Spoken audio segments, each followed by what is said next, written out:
Hallo miteinander, I'm Geshady6, and this is Double Focus. Last time, we defeated Shadowcat of the X-Men and claimed for ourselves the best zombie. Sorry Shinko, sorry Roddy Tops, but there can only be one first place. The height of Miyako's shoulders is all we needed to get this Book of Souls. We could have picked it up a while ago, but I only thought of it between videos. We are now returning to the forest, where we recently encountered a pretty challenging enemy, the Little Match Girl Fairy. The Little Match Girl seems to be one of the less mainstream fairy tales. The only reason I know about it is because I had a friend over. We played Double Focus and he recognized the character. It's all thanks to him that I don't call them something generic like Pyromaniac Fairy. More on the fairy tale itself later. A new one forced itself on screen as the Cinderella Fairy. Back to her evil stepmother, we sent her. There's another new foe in this room, two fairies in a cauldron, but more important than them is the large pool of jello. First of all, the pool itself can be photographed, don't forget that. It looks like a pretty lethal hazard, but the game is somewhat lenient with it. Sinking into the jello will only do moderate damage and reset your position to the entrance of the room. Not allowing that to happen got us a torch for Momiji. Now the torch is an arcing weapon. Saying that must have already washed all of your excitement away. Notice how the cookies in the background are arranged. They formed an arrow pointing at that secret we just found. Back to our new torch. Its flight path may be a little hard to predict, but you can't say we aren't using it smartly at the moment. Yet this Cinderella Fairy likely survived much longer due to our fancy experimenting than if we just rushed in. There's something else that bugs me about the torch, and it's less about the attack itself than its flavor, so to say. A torch is a really random tool to give to Momiji. Neither she, nor Aya, nor Tengu really have anything to do with fire, right? Well, maybe. The Tengu in Muramasa the Demon Blade did spit fire. Anyway, here is a prisoner to save, or not. Daijose is actually perfectly fine where she is, being chained to what I think is a large jawbreaker. Rather than being escorted to freedom, she gives us a quest, the most classical kill quest. We need to hunt 50 boars, fairies, and return to Daijose for a reward. Only the ones we beat up from now on will count, unfortunately. We would have already defeated way more than 50 enemies over the course of the Let's Play. A quest log is not something I've forgotten to show. You cannot check how far you have progressed in this mission.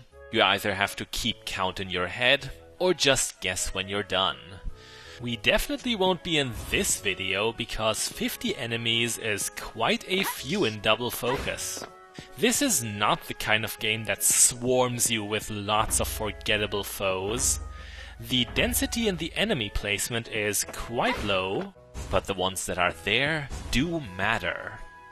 Quality over quantity, a good approach arguably. I think you've got enough of a routine to know what a donut box could be used for. Just for good measure, it will tell us that a small yokai could fit in it as well. That's all we needed to know. One more thing about the enemy density. The difficulty level you choose does affect enemy placement. I do not regret rejecting the horror hardcore Double Focus mode.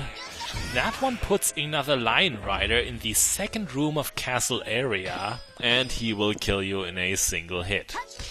It was no mistake for me to start on medium. What developers nowadays label as normal can usually be trusted to be moderate enough. Such a waste for Byakuren to smash through this delicious looking chocolate wall. I can somewhat understand why Miyako wanted to eat this level. Here's a very dangerous corridor that can be completely bypassed through a secret passage between the two Sukuna statues. It's a secret that leads to even more secrets, as you can see.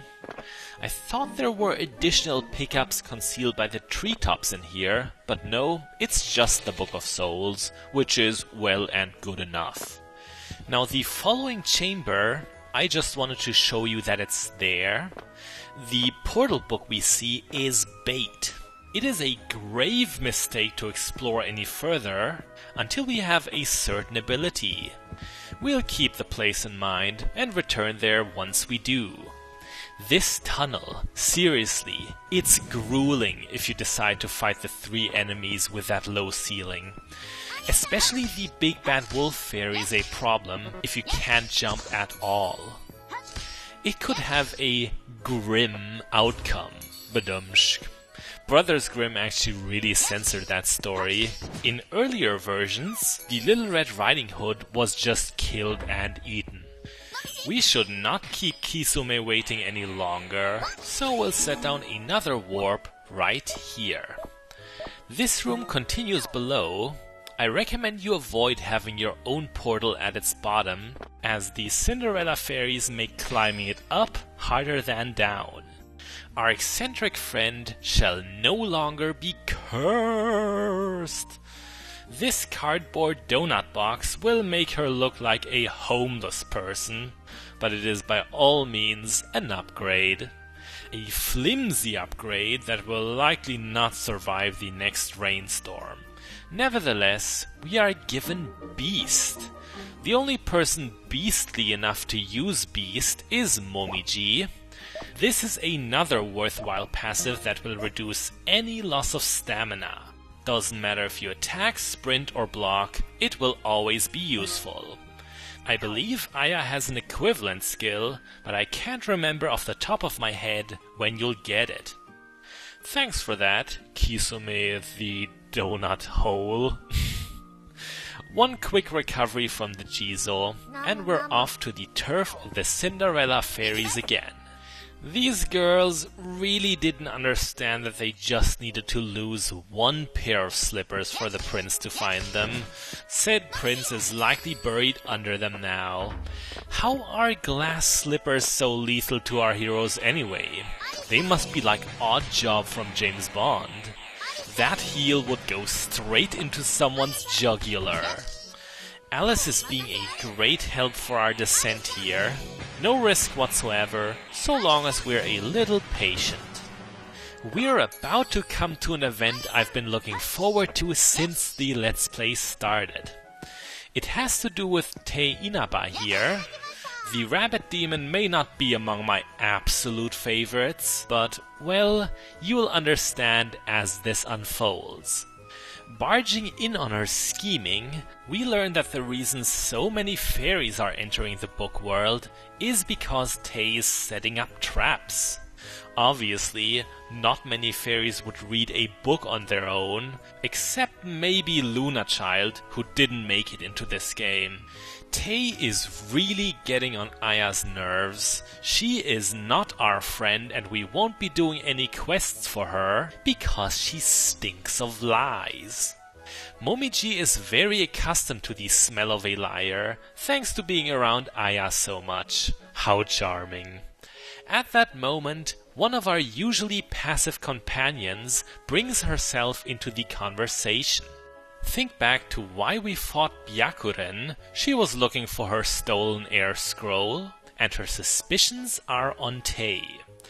All it takes is one thoughtless word, and the rabbit confirms herself as the culprit.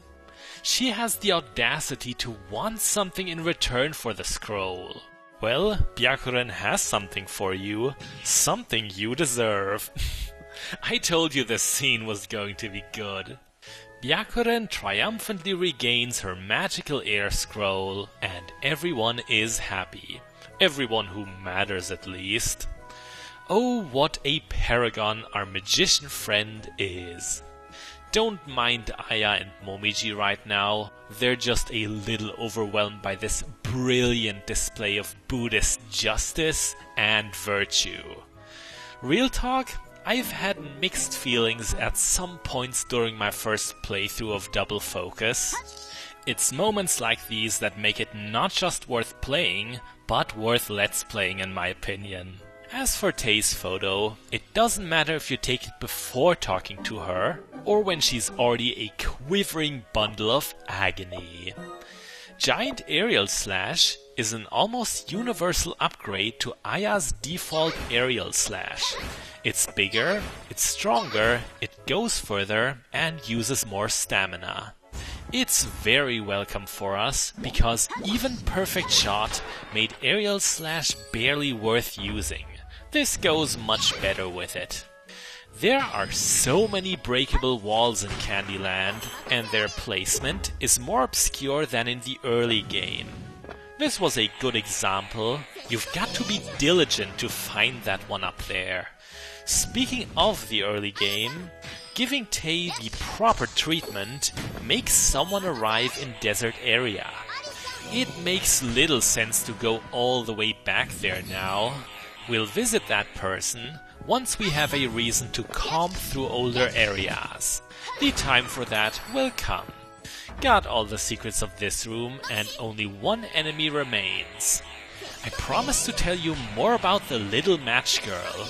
It is a story about a girl who sells matches for a living, who has also lost the only person she held dear, her grandma. It is a harsh winter, so she uses the matches for herself, yet the fire runs out.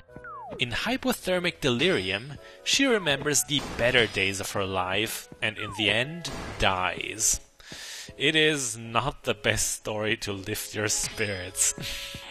It's meant to teach children that bad things can happen to good people, and there's only so much you can do about it. When we defeat a little match girl fairy, a thought bubble pops up over her head. That's a reference to one of the hallucinations in the story, her last Christmas dinner. I learned here that wolf claws can't break walls. Not all attacks can, but I was sure an item was hidden there. Here's a tricky trial. A lot to ask for a Cure Book Plus.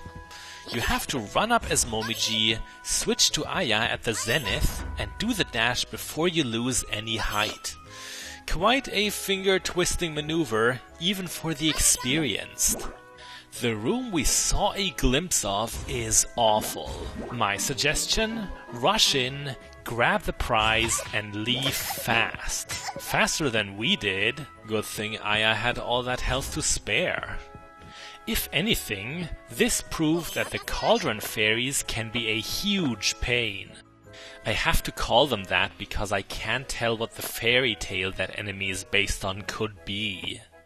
I thought it might have been Hansel and Gretel, but the witch of that story had no cauldron. She was pushed into an oven. Do tell me if you know what's really referenced there. Seeing a boss door made it only natural to set down our next portal. As we have in the past, we'll leave something as important as a boss battle for another video. With that, I'm Gesh86, this was Double Focus, and next time you must be at least this tall to battle these Tengu. Bis bald!